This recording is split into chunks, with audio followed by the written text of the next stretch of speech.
Our next chapter is chapter number 8, financial services organization. ठीक है. Now see, this chapter is a very important chapter, but इसमें ना case studies based question नहीं, इसमें short note based question ज़्यादा है. ठीक है. सो प्लीज़ इस चैप्टर को बहुत अच्छे से पढ़ना. Now one case study is being given in your module. Let us see the same. अभी मैं तुमको बता देती हूँ इस केस को पढ़ने से पहले क्या हो रहा है. देखो, फाइनेंशियल सर्विस ऑर्गेनाइजेशन तुमने पढ़ा होगा ना. ये पूरा का पूरा चैप्टर एनबीएफसीज पे है एंड उसके साथ साथ टाइप्स ऑफ एनबीएफसीज दिए हुए हैं. ठीक है. अब हो क्या रहा है, देखो, NBFC is your non banking financial company. अब इस केस में क्या हुआ है वो देखना. सो एनबीएफसी को रेगुलेट कौन करता है? आरबीआई. ठीक है.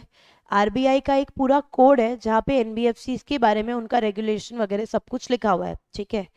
So these NBFCs will be regulated by RBI. अब हुआ क्या, तो हमेशा ना स्टेट लॉज एंड स्टेट के बीच में और आरबीआई के बीच में ये टसल चलती रहती थी. एक चीज़ चलती रहती थी कि भाई state law will govern NBFC, RBI बोलता था कि हम लोग ही गवर्न कर सकते हैं. ठीक है.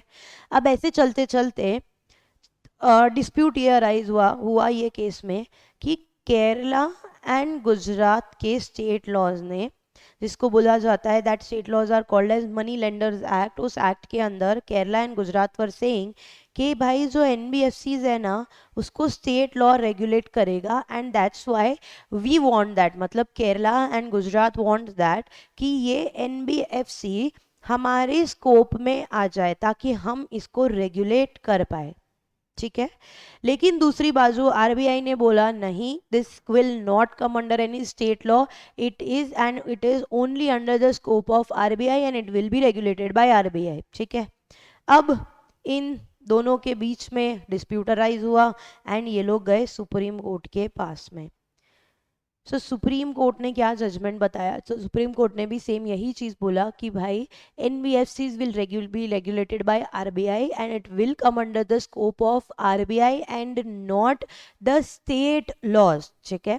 फिर आरबीआई के जो कोड बने एनबीएफसी के लिए उसका अपेक्स कोर्ट ने, सुप्रीम कोर्ट ने रेफरेंस दिया और ये बोला कि इस कोड के रहते हुए आरबीआई ने पूरा एक कोड बनाया हुआ है जो एनबीएफसीज को रेगुलेट करता है. So therefore RBI has that power of regulating NBFCs and not any state laws. ठीक है. So this is a small case between both of them. ठीक है. अभी देखो, देखते हैं. सो केस का नाम बोलता है Nedumpilli finance company versus state of Kerala.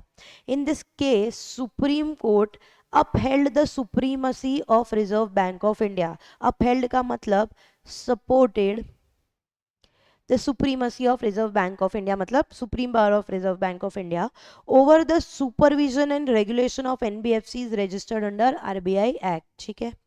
Legislatures of Kerala and Gujarat had sought to bring NBFCs under the ambit of their respective legislation. Ambit का मतलब scope of their respective legislation. ठीक है. The Kerala Money Lenders Act 1958 and the Gujarat Money Lenders Act 2011. ठीक है. To regulate the interest rate charged by money lenders and to protect the borrowers. However, on 10th May 2022, the Honorable Supreme Court held that state enactments regulating the business of money lending would have no application on NBFCs registered with and regulated by RBI. ठीक है. In the final judgment, Apex Court, that is our Supreme Court, held that Chapter 3B of RBI Act dealing with NBFCs is a complete code in itself as regards the regulation of NBFCs. In addition to this, RBI Act has provisions which override the other state laws. ठीक है. This implies that NBFCs are totally under the purview of RBI Act. ठीक है. And only the central bank has the powers to regulate the NBFCs registered with it. Previously, there used to be tussles between RBI and state government on certain aspects of NBFC regulation. समझ में आया? तो basically they are arguing on the same कि भाई state law बोल रहा है हमारे पास एनबीएफसी का कंट्रोल आना चाहिए, हम लोग रेगुलेट करेंगे. आरबीआई बोलता है this is our regulation things. ठीक है. So that was about the case. Just for your knowledge, nothing can be asked for any exam question or something, just for your reference. ठीक है. Module में case दिया है इसलिए पढ़ना है. ओके.